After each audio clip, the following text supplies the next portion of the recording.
art lesson is on how to gray out a color. You don't want everything in the painting to be bright and in your face, especially if you're landscape painting. Like I'm a plein air painter and I mostly paint, you know, realistic scenes of landscapes, urban scenes, whatever. So I don't want to be an expressionist. I'm not trying to, you know, blow your mind with color. So I don't want everything to be super colorful. Even in nature, it's not. So I'm going to show you some ways you can gray out some things without, I should call it desaturating, because we don't like to use the word gray.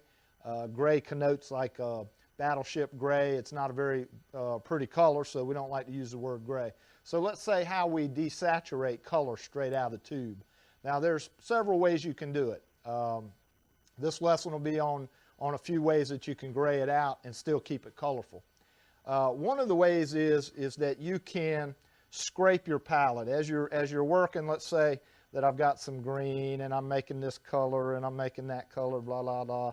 Okay, and I end up with that at the end of the painting or in the middle of the painting, and I decide that I'm going to scrape my palette. I go ahead and scrape up that little bit of paint and I move it over to a section on my palette, and I just add a little bit of white to it and just make a gray, a desaturated color, because it's a mixture of all the colors. It's got a little red in it, it's got a little blue, it's got a little green. So I try to make it a nice kind of bluish gray, okay? So that's a light lavender gray. That'll work out for desaturating. So any of your scrapings will make a good gray pile. Now what you do is, let's say that I'm painting an orange, okay? I've got this orange on there. So I'm painting the sun side. And then what I do is I use a cool color for my shadow side, which is blue or purple. But what I'm going to do is I'm going to take red and I'm going to add a little bit of purple to it. And I'm going to make the shadow side of an orange just to start with, okay? Then I'm going to go in there, I'm going to make a blue shadow for the shadow on the table of that orange, okay? Now I'm just going to do one side or what. Let's do the table too. Let's go ahead and put crazy yellow down. See, you can, if you know how to desaturate, you can put really, really hard out of the tube colors down first and then tweak them the way you need them to be. And that's usually the way I paint. I paint really, really bright out of the tube in the first, you know, half of the painting, and then I work at desaturating those colors and making them more and more like reality as I go on with the painting.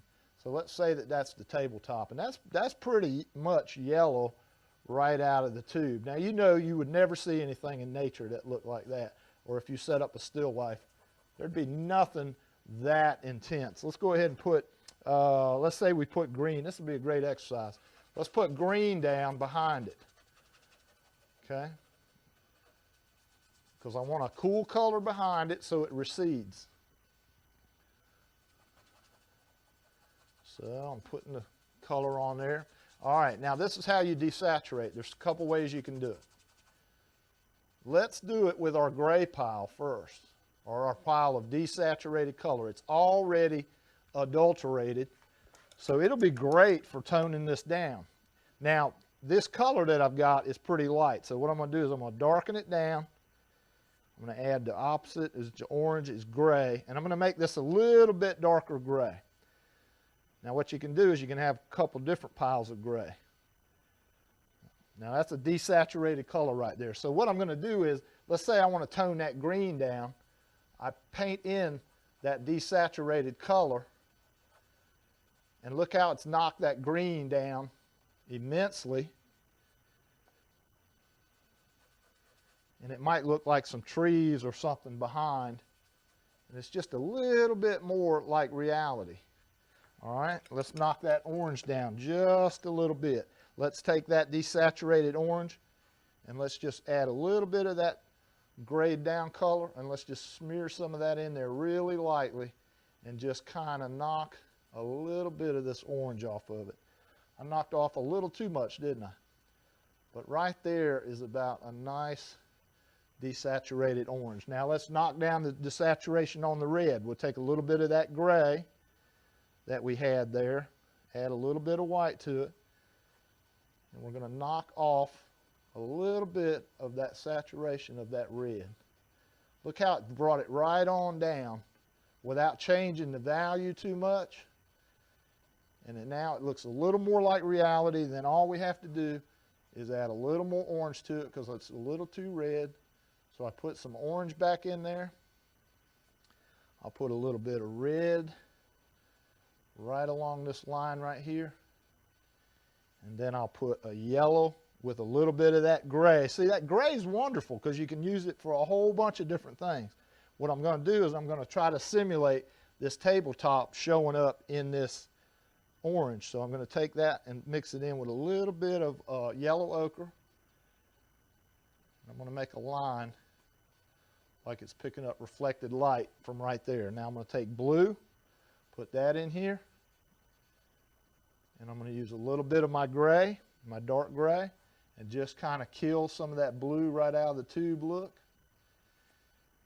Add a little bit of light blue at the end over here. Okay, and then I'm going to tone down this yellow using a light gray. So I'm just going to take a bunch of that and add a lot of white to it because I don't want to knock it down in value. I just want to knock off the intensity. So by doing this, I've harmonized everything because everything's got that gray in it. So all the colors are in the same family. They're all related. And I've got a nice grayed out looking yellow top. Okay? In the next lesson, I'm going to show you how to do it not using grays off your palette or off scrapings off your palette, but how to use the complement to bring it back down.